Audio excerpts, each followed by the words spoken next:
Demon Kissed, Chapter 22. I closed my eyes for a second as I touched the brand with my fingers, remembering the night that I had gotten the mark and felt my chest tighten painfully. Opening my eyes, I dropped my hand, stripped off the jeans, and got into the shower. I stood under the hot spray for a couple of minutes to thoroughly wet my hair, then grabbed the shampoo and began washing it. 5 minutes later, I had thoroughly scrubbed my hair and put the conditioner in it, in the faint hope that it would help with the tangles, and was reaching for the wash rag when someone knocked on the bathroom door. "Yes?" I called over the sound of the water and began scrubbing my body. "I use potty, please?" a very young female voice asked through the door, and I paused in the act of washing my chest for a moment as I recognized the voice. "1 minute, Joan. I'll be out in a minute, and I'll help you use the potty," I called to her, and hurried through the rest of my shower. Stepping out of the shower and shutting the water off, I grabbed a towel and wrapped it around my waist. As decently covered as I was likely to get for the next little while, I opened the door and ushered the little Jaguar girl into the room. "I big girl," she whined when I picked her up and set her on the toilet seat. "Yes, you are, little cat," I said, holding back a smile and helping her keep her balance. She reached up and played with my pendant as she went potty. "Pretty," she said, then slapped my cheek and giggled. "Prickles!" "All right, off with you now," I said, when she was done, and I'd helped her put her dress-like jumper back in place. I held the door open for her, and Joan scampered out of the room, toddling up the hallway to Erin's room. The door was open, and I could hear Erin clearly when she spoke to the little girl. "Where'd you go, baby?" she asked, and I blinked when Joan spoke without any baby speech at all. "Bathroom," Joan answered, and I smiled slightly, though, when she added, "Mare was in there, too."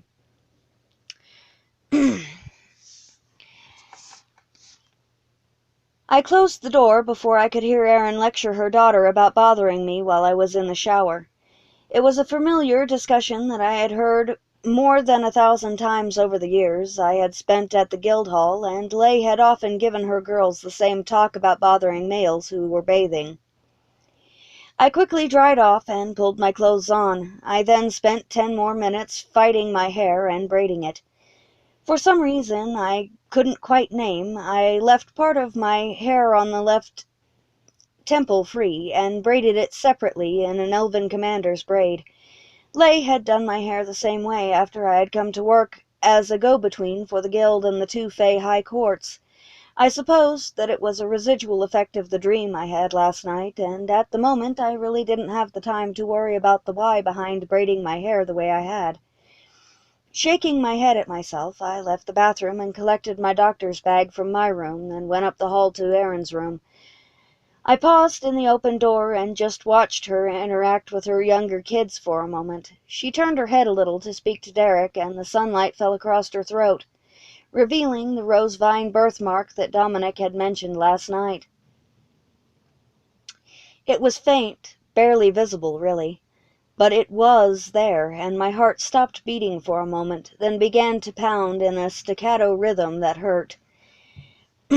I had spent many hours in Erin's company over the last 11 years, and I had never noticed the birthmark before now. My mind scrambled for an explanation and came up with nothing. Erin chose that moment to look toward the doorway and smiled when she saw me. "Hey," she said, and the children turned to see who their mom was speaking to. The girls shrieked and ran over to me, babbling a mile a minute. The smaller girls wrapped their little arms around my legs and grinned up at me. The older girls tugged on my sweater and braids, trying to get my attention. Laughing, I crouched down and scooped both Bailey and Joan into my arms, giving my bag to Shay as I did. "How are my beautiful womenfolk this morn?" I asked the 6 girls, and they giggled. "You're here early, Marek," Erin said in an amused tone, and I looked over the girls' heads at her. She was watching me with an odd look in her eyes, and it dawned on me that she had never seen me interact with the kids before now. "So I am. Is that a problem?" I asked, setting the girls down and rising to my full height again. No, it's not a problem, she said, and smiled again. Good. Shay, take my bag to the side table and leave it there, please, I said, and stepped all the way into the room as the girl did as I asked. The boys were more reserved in their greetings, but they were just as glad to see me as their sisters were, and I ruffled their hair affectionately as they told me hello. The only boy I hadn't seen yet was Solomon, and I briefly wondered where he was. Okay, kids, I need you to leave so that I can take a look at your mama's boo-boos, I said, and the children groaned, but obeyed, filing out of the room and closing the door. Alone at last, I quipped, and opened my medical bag. She shook her head at me and chuckled. Reaching into my medic bag, I pulled out gauze, scissors, tweezers, rubbing alcohol, cotton balls, a small roll of medical tape, and surgical gloves, setting each item on the side table. I pulled a large jar out of it as well and set it on the table next to the rubbing alcohol.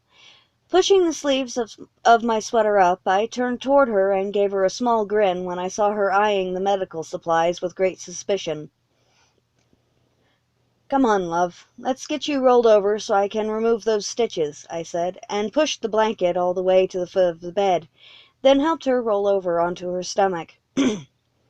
Reaching over to the side table, I picked up and pulled the gloves on, then picked up the scissors and cut through the bandages around her thigh. I examined the nearly healed wound carefully, checking for infection visually, even though I couldn't scent any, then reached for the tweezers and began gently removing the stitches. The muscles of her thigh twitched every time the tweezers brushed her skin, and I had to stop pulling the stitches twice when her leg cramped because of it. After the second time this happened, I placed my free hand on her thigh above the wound and massaged the muscles gently as I pulled the stitches, stopping only when I needed to cut the next stitch in line. After a while, I fell into a rhythm. Cut, pull, massage, over and over again, until the last one pulled free of her skin and I could begin cleaning and rebandaging the wound. I put the tweezers in the large jar, picked up the bottle of rubbing alcohol, and splashed an inch of it into the jar. Keeping the bottle, I picked up the bandages and cotton balls, then returned to kneel on the bed beside her. "That's cold," she hissed when I swiped an alcohol-soaked cotton ball over the 6-inch-long healing cut in her thigh, and I chuckled, replacing the cotton ball with the smaller bandage. In the 11 years I've known you, you have never been an easy patient, Aaron. You never listen to doctor's orders and stay still long enough for your body to heal. I am fairly positive that if you had just stayed in your camp after you were injured the last time, that you wouldn't be in my care now, I told her yet again, and adjusted the bandage so that it completely covered the wound. I have spent more time treating this woman's injuries over the years that I've known her than I've spent on patrols with her, and treating her has never been an easy job, I mused. You keep saying that, but I don't remember what happened after I passed out 9 days ago, and no, I am not willing to discuss why I was unconscious, she said, then added as I wrapped gauze around her thigh above her knee. You're good with them, you know. I paused for a second and secured the bandage with a little medical tape. Good with what? I asked, and tugged her shirt up above the bandages on her side and lower back. I noted some dark discoloration along her rib cage on the right side of her torso and gently probed the darkened skin with my fingers. The kids, she hissed through her teeth, then snapped. That fucking hurt, Dr. Torture. How am I good with the kids, Erie? All I do is spend time with them when I can, I said, and returned to her bruised ribs, shaking my head. How did I miss this when she was out of it yesterday and Isaac helped me change her bandages, I wondered, and leaned closer to smell her wounded skin. I could tell immediately that the bruises were fresh and deep. What the fuck are you doing? She demanded when my nose touched her skin, as I drew a deep breath and I raised my head. "How did you bruise your ribs, Erin?" I asked, and sat back to look at her face. "I fell last night when I tried to make it back to the bed on my own," she said dismissively, and I grit my teeth for a moment in frustration. Why did she always do this? I wondered. "Eerie, did you hit anything when you fell?" I asked evenly, and began removing the bandages on her left side with swift efficiency.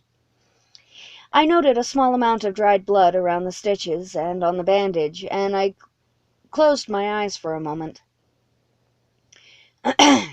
"You tore your stitches here. I'm going to have to pull some of them and replace them with new ones," I said, then took a closer look and corrected myself. "No, wait. I can pull all of them and just bandage it again." "Thank God," she whispered, then said, "I fell sideways into the window seat and sort of bounced off of it onto the floor." I paused for a moment as I was reaching for the jar on the bedside table and stared at her with narrowed eyes. "Why didn't you say anything last night when I was in here? I could have taken care of them then, and they wouldn't hurt as bad now," I said in exasperation, and picked up the jar. "How would you know?" she said defensively, and I laughed. "I know because I learned that lesson the hard way, and on account of my own stubborn pride I ended up at the not-so-tender mercy of Dominic and my wife," I said with amusement, and was surprised when she chuckled instead of asking questions. "It didn't cross my mind last night to say anything, and the pain wasn't as bad then," she said, and shaking my head slightly, I began removing the stitches from her side. "You need to be at peak health if you're going to be training with one of the best fighters in the Black Rose Guild. If you're not, Dom's likely to send you to the morgue by accident," I chided, and paused in removing the stitches for a moment as she shifted slightly on the bed. I glanced down to her leg to check the bandage for signs of movement, and noted a faint black and red pattern under the top edge of her underwear around her hips as I did. The pattern was familiar, but I couldn't remember where I'd seen it before, and I dismissed it for the moment and watched the bandage on her thigh until she stopped moving. "I know that. Wait! Dominic said he would be training me himself," she said, and trailed off. I returned my attention to removing her stitches and chuckled darkly. "He didn't tell you, did he?" I asked. "Tell me what? Shit! Merrick, please tell me you don't mean what I think you mean," she said, and whimpered when I laughed and said, "Dominic is our best close-in combat fighter, and he's going to be training you in hand-to-hand against a supernatural being." "I am so dead," she groaned, then hissed in pain as I cleaned the 10-inch slice in her side. "No, you're not. You will, however, be bruised and a little bloody at the end of every training session," I said, placing gauze over the healing cut and taping it in place. "Sounds like a typical day to me," she said musingly as I climbed off the bed to put my stuff back in my bag, stripped the gloves, and grabbed 3 ace bandages for her ribs.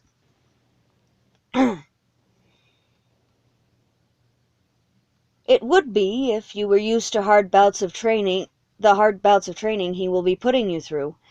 But you are not going to be used to it, and you will be hurting bad after every day of it," I said, and climbed back on the bed. Straddling her thighs, I pressed gently on her right side with one hand and slid it up, tracking the heat of the bruised area until it terminated just below her breast. "I need to bind your ribs, Erin," I said, and climbed off the bed again. "Why do you need to bind them? Won't they heal just fine without it?" she asked. "They will heal faster if I bind them. Now roll over and sit up," I said, and then helped her do so, so she wouldn't hurt herself further. "You really should try a softer bedside manner," she grumped once she was settled with her legs over the side of the bed and facing me. Kneeling on the floor beside the bed between her knees, I picked up one of the 3 bandages and unrolled it. "I would, but then patients like you would take advantage of my sweet nature and refuse to listen to my orders." I said, then added, pushing her shirt up to the underside of her breasts. "Hold this." She squeaked as her fingers clamped on the shirt, and then she glared at me. "Sweet nature my ass," she snorted. "I'm very sweet," I assured her, and began wrapping the first bandage around her torso tightly. My fingers brushed the undersides of her breasts as I worked, and I tried to ignore how soft her skin was there. I failed, but worked on the bandage, and resolutely kept my hands from making too much contact with her breasts. "Are you the only doctor here?" she asked breathlessly as I secured the bandage, and I glanced up at her face. Her mouth was pinched with pain, and her skin was pale with it. "Pretty much, yes. I'm the only one here in the mansion with any real experience in healing a human," I said, and began wrapping the second bandage around her. "I would have thought that there would be more doctors," she said, panting for breath. I finished with the bandage as quickly as I could, picked up the third, and tossed it back into my doctor's bag. "There are," I said, and stood to help her lay down again. "But you're the only one here that can tend to the wounded?" she asked. "Yes and no," I said vaguely, and rummaged through my bag until I found the bottle of morphine. Shaking out one tablet into my hand, I put the bottle back and handed the pill to her. "Oh, goody, more pain meds that mess with my head," she said sarcastically. "You need them with as much pain as you're dealing with right now," I said firmly, and retrieved the glass of water from the side table for her. "I'd rather deal with the pain," she said, but put the pill in her mouth and chased it down with the water anyway. I shook my head, took the glass, and repacked my bag, throwing the dirty bandages, gloves, and cotton balls away in the trash can beside the table. "You need to get some more rest," I said, and picked up my bag. "I thought we were going to talk some more," she said, and I glanced at her.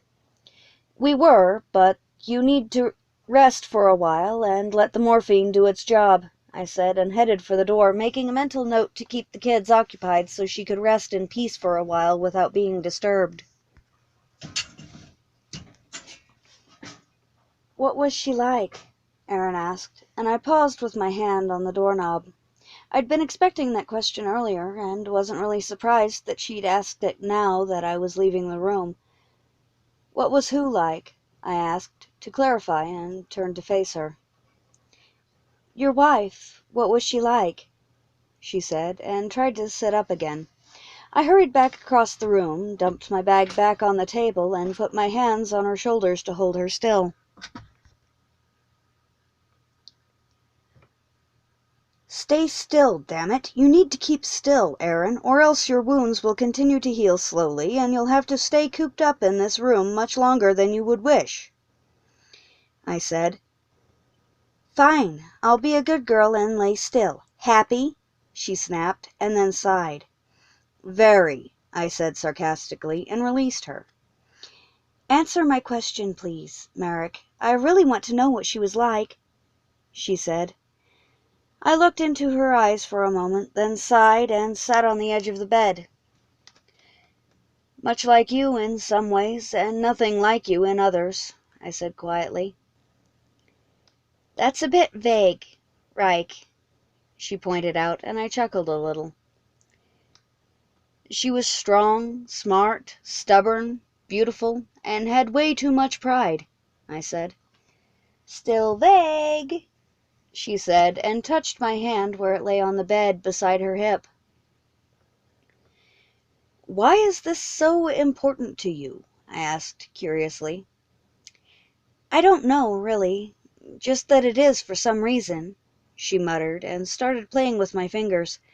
Her attention seemed to be fixed wholly on my hand as she ran her fingers over mine and traced the blood veins under the skin on the back gently with her thumb. Small chills ran up my arm from her light touch, and I closed my eyes to savor the feeling for a moment, then pulled my hand away and looked at her. Her green-blue eyes had darkened to nearly black, and I noted that they were starting to glass over as the morphine entered her system to relieve the pain in her ribs. It wouldn't be too much longer before she was sleeping soundly and floating in a painkiller-induced fog of peace. I'll tell you more about her later, Aaron. For now, though, you need to rest, I said, and rose from the bed again to retrieve my bag once more. She snagged the hem of my sweater when I turned to head for the door again, and I stopped to look down at her. Yes, I asked, and brushed her hand off my sweater gently. Stay for a bit and keep me company until I fall asleep? She asked, and added, please? When I hesitated. I regarded her for a long moment, before setting my bag on the floor and sitting on the edge of the bed again beside her hip. Thanks. I'm not used to being alone when I sleep, and I have trouble getting there unless someone else is in here with me, she said, picking up my hand again and setting it on her stomach before closing her eyes. I don't mind, I said, turning my hand over and threading our fingers together hesitantly. You're a good man, Merrick, she murmured sleepily. Thank you, I murmured back, and watched her face as her breathing deepened after a few minutes and she fell asleep. I sat next to her, holding her hand and just watching her sleep for nearly an hour. I finally released her hand, stood carefully from the bed, and collected my bag. Sleep well, little warrior, I said softly, bending to place a light kiss on her forehead, and then turned and left the room quietly. I returned my medical bag to my room, then headed downstairs to grab something to eat before I went out and worked on the garden for a while. I ran into Alistair in the foyer and paused for a moment to speak with him. How is she? He asked as soon as I stopped next to him, and I wondered yet again what had happened between them to keep him from visiting her and seeing for himself how she was doing. Better than expected, and well on her way to being out of your hair and in Dominic's capable hands for training, I said, shrugging slightly, and asked, Join me for lunch? He nodded, and I began walking to the dining room. He fell into step beside me and sighed heavily. I do not want her to leave, Merrick. You know this, yes? He said, and I glanced at him. Yes, I know. The question is, though, does Erin know you want her to stay? I said as we entered the dining room and sat down at the table. Someone, most likely Moira, had placed platters of food on the table, and I reached out and picked up a large dinner roll. You could try telling her you want her to stay, I pointed out when he didn't say anything after several moments, and took a bite of the roll. I have thought of asking her to stay, but then I wonder if perhaps it would be better if she left, and if perhaps I should just let her be when she does, he said finally, in a morose tone. I chewed my bite of roll slowly and thought about that as I stared at him for a moment before swallowing. 11 years ago, you asked me to join the Human Hunter group and keep an eye out on her for you. Even though you already had others watching her, I said, putting my roll on a plate and reaching for a glass of water. Taking a drink, I regarded him over the rim and continued speaking after I set it down again. You never said why you wanted me to keep an eye on a young human female, and I never asked for an explanation. I didn't need one then, and I don't want one now. What I do want to know, Alistair, and I want an honest answer on it, is, do you still want Erin as your own, or are you actually going to let her go and risk another man winning her heart? His eyes flashed silver fire, and he glowered at me for several long minutes. Just as I thought. Even thinking about the possibility of Erin falling in love with someone else pisses him off, I thought a tad smugly, and picked up my roll again. Alistair's anger didn't bother me. I'd had more powerful and meaner beings pissed at me before and was still alive to tell the tales. Though in some cases I was one lucky bastard and owed my life to Dominic and Alistair at least 3 times over for getting me out of trouble before I was killed or, as in one case, enslaved. Would you let the woman you love go to another or, God's forbid, share her? He asked instead of answering my question, and I nearly choked on a bite of roll. The problem with that question is that I had, in fact, shared Lay, and until this second I'd never thought twice about my decision or regretted it, I thought, swallowing hard to dislodge the bit of roll stuck in my throat, and reached for my water glass. Draining the glass in 2 long swallows, I refilled it from the pitcher on the table and drew in a deep, steadying breath. I did once, a long time ago. Share the woman I loved, I mean. And I have never thought twice about it until now, I said as evenly as I could, and cleared my throat twice when my voice came out hoarse. Alistair leaned back in his seat and regarded me with shock. "And you never regretted it?" he asked after a moment, and I glared at him. "No, I've never regretted it," I said firmly, and added, "and I still don't regret it. Truly believe I never will regret it." He stared at me with narrowed eyes and frowned a bit.